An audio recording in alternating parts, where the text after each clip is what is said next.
Hi guys, Ian here, aka Uhura Mantra. Welcome to a late night video from me.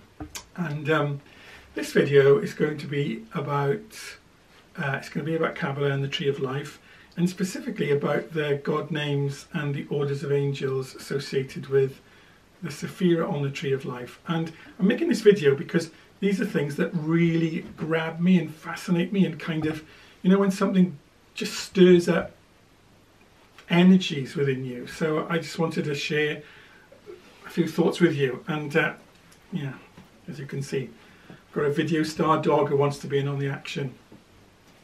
Anyway, if you know anything about Kabbalah, if you've studied it at all, you'll know that each of the Sephirah on the Tree of Life have a number of associations, and in fact the Tree of Life becomes a filing system for, well, pretty much every aspect of existence. And the more you study it, the more you look into it, the more that you find that every part, every aspect, every function of life, you can map it on the Tree of Life. It is the most amazing glyph of existence, both physical and mental and spiritual, which is why I find it to be so amazing.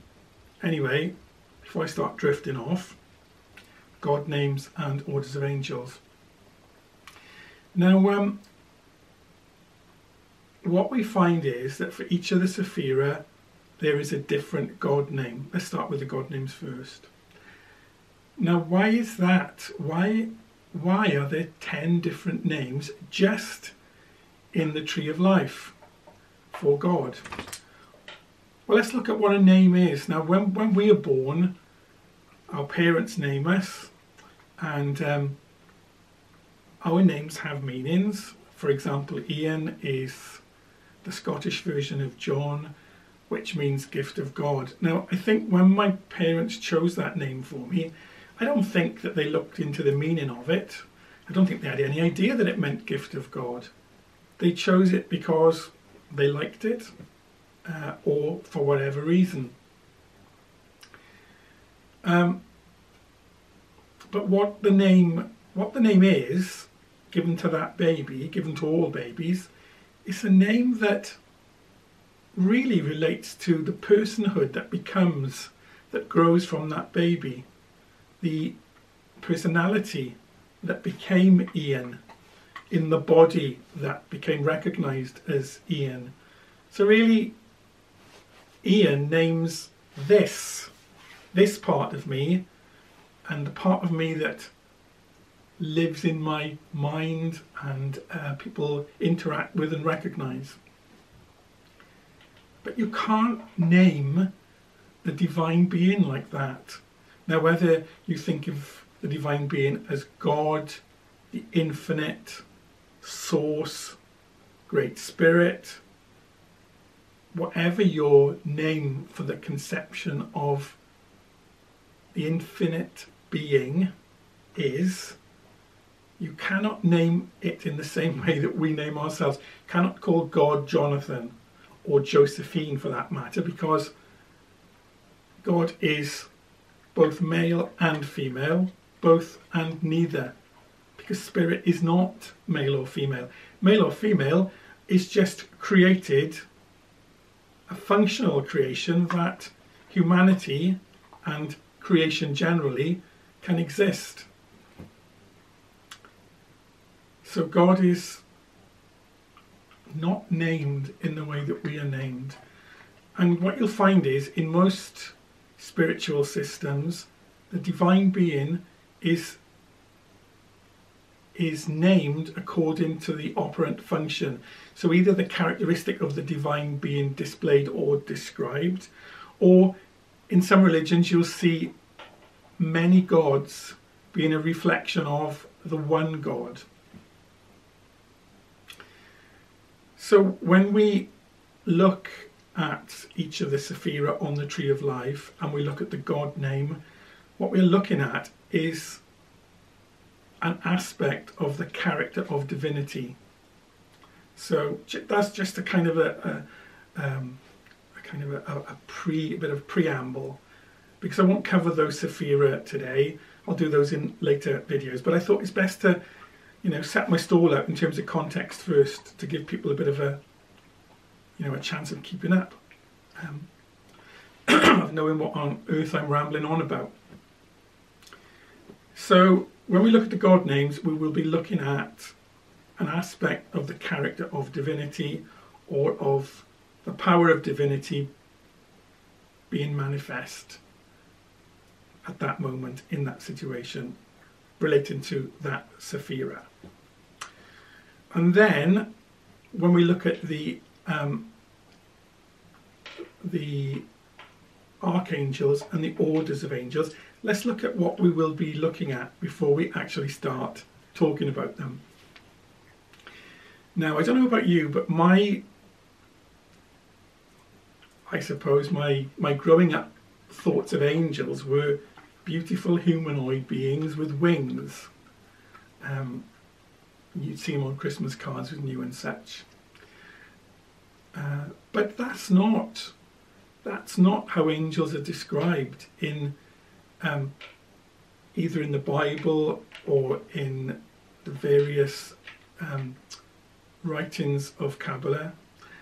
No, not at all. In fact, the only angels that are described as having wings are the 4 holy living creatures that surround the throne of God, and the creatures described in Ezekiel's vision. So the other angels, no wings.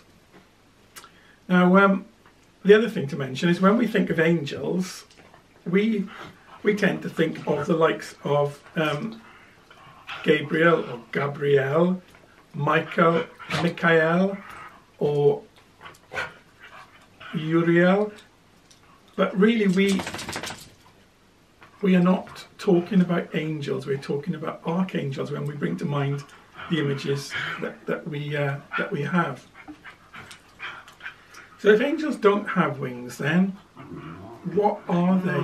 Well, let's look at the functions of angels. We're told in Christian religious writings and in Kabbalah writings and in Judaism that, excuse me one second, oi, stop that, that angels are the servants of the divine. They execute the purposes of the divine being and the divine plan. They bring into being that which the divine determines. So what are they then? Well, really, they are powers. They are expressions of divinity. They are created beings, sentient energies, and probably without any form that really would have any meaning to us. Although I'm sure they can assume human form, should they wish. The thing about angels is incredibly powerful, but of specific purpose. They have a function, and they work within that function. And you'll hear, you know, when angels are described, they will be warriors, or they will be messengers, or they will be healing angels. So they each have a role and a function. And also there are levels of angels as well. So, okay then, so what's that about? Well, at the top we have the holy creatures, the 4 holy creatures who are in constant attendance to the divine being. And with the 6 wings, with 2 they cover their feet, with 2 they cover their faces, and with 2 they fly. Now bearing in mind, when we are reading these descriptions, it's difficult to know whether these are actual descriptions of beings or whether they are the nearest that we can get by analogy. So the 4 holy creatures surrounding the throne of the divine,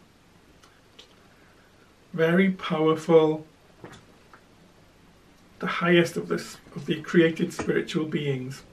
And whilst we're on the subject of angels, let's just think about, yes, they are amazingly powerful beings, created for a purpose, but they are spirit beings. They have no body, and they have no soul like we do. They don't evolve. Angels were created perfected. They were created for a purpose. They were created to fulfill the wishes of the divine. But humanity is a different thing altogether. We are splinters of divinity, around which our soul forms and grows, and we evolve through life in matter, through the experience of being in a body. So this is why we are, this is why we are described as being higher than the angels in some regard, because we have an evolutionary journey that we will make back to the source of our beings, whereas the angels, in a sense, are created, done and dusted. They are now as they will ever be. They have no journey like we do. So, where was I? So yes, archangels and then the orders of angels. But some of when we look at the angels associated with the Sephirah, we'll see that some of the angelic beings are actually powers. And although they are intelligent and sentient, they don't have personality in the way that we think an angel would have. They have a function. And their function is to support the existence of creation. It's deep and powerful stuff, don't you think? So I won't go, in this video, I won't go into any of the God names as I understand them, or the angelic names, because they're going to be videos in their own right for each Sephirah. But I just wanted to kind of make this video as a backdrop to where I'll be going in future videos. And I hope this has made sense, and that there's something about the video that you found interesting and that you want to watch the ones that are to come. Okay, well, thanks for listening, guys. It's time to sign off. Very late, so I'll bid you good night and see you all soon. Bye for now.